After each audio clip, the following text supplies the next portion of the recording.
Breaking news as the escape of 10 inmates from the Orleans Justice Center 5 days ago. We've learned a maintenance worker at the jail has reportedly been arrested in connection with that escape. That is a very big development here, which also tells us more about how potentially these gentlemen got out of the prison. Our partners at NOLA.com report that that worker is accused of helping them escape Friday. 6 of them, as we told you, they still remain on the run. A 4th inmate, Gary Price, was arrested last night in New Orleans East.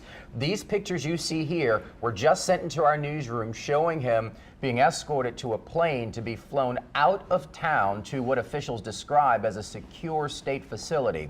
Winston Reed, he's live this morning outside of City Hall where there's a city council committee to talk about this escape, and the big headline here that there is someone, an employee now, Winston, in custody tied to this investigation.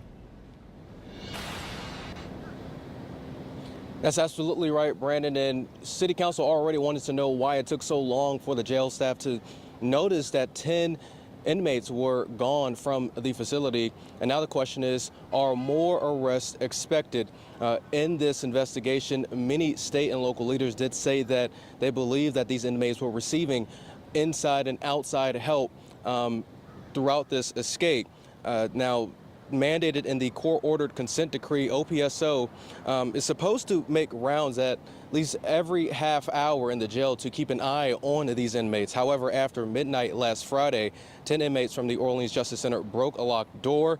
They breached the wall behind the toilet and escaped through a loading dock door before running across the highway.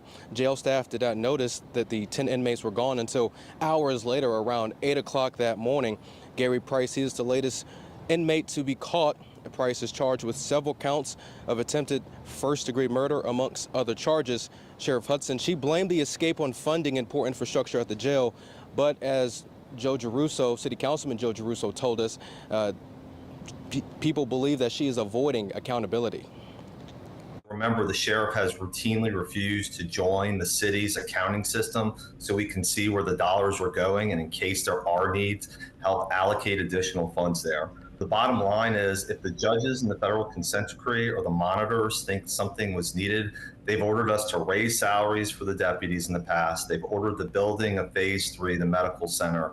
If they thought something was an emergency, they would have ordered us to do it.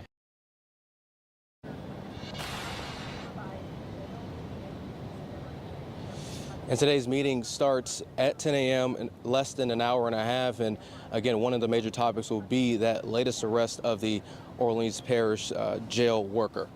Reporting live here at City Hall, Winston Reed, WWL, Louisiana.